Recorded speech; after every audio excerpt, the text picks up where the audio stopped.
Good afternoon. Welcome to the Midday Mull for Thursday, the 19th of June.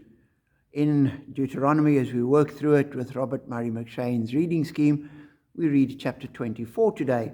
And in verse 14, we read, "Do not take advantage of a hired worker who is poor and needy, whether that worker is a fellow Israelite or a foreigner residing in one of your towns.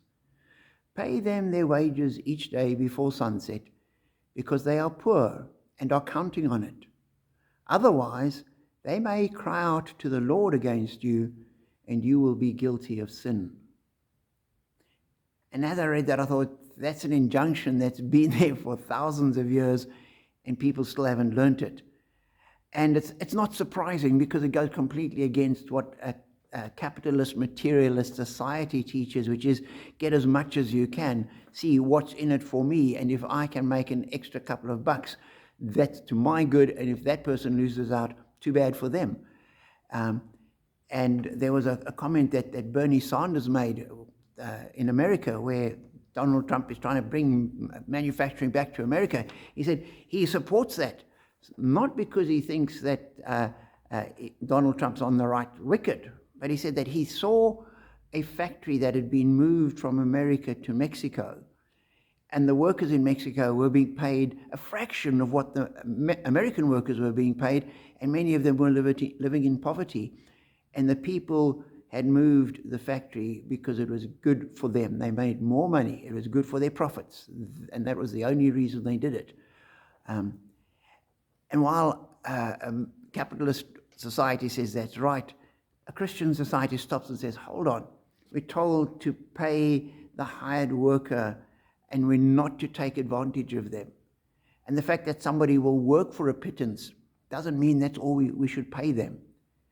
And way back in the 1980s, Dominie Nico Smith told a story. He was working in the church in Mamelodi, and one of his parishioners came and said that she was struggling to come out. She worked as a domestic, and the people she worked for were part of the church in town. So he spoke to them and said, this woman's really struggling, and you are paying very, very little. Can't you pay her some more? And their response was, well, if she doesn't want to work for that, we'll get somebody else who will. And they missed the point. Yes, people are desperate. Do not take advantage of the poor and the needy. They'll work for anything. If you're poor and you're desperate, you'll do anything. But that doesn't make it right. And as Christians, we need to be recognizing we work according to God's standards, not according to the world.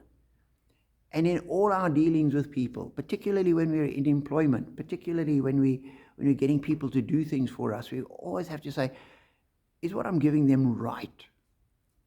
Is it the right amount? Does it match with the benefit I'm getting out of this? Or am I taking advantage and exploiting them? And as Christians, we say, even if they're happy to do it and there's no qualms about it, we need to remember that one day we answer to God. They may cry out to the Lord, and you will be guilty of sin. And so it's a real challenge to us to live justly, to do what is right in every instance, because that's what God expects of us.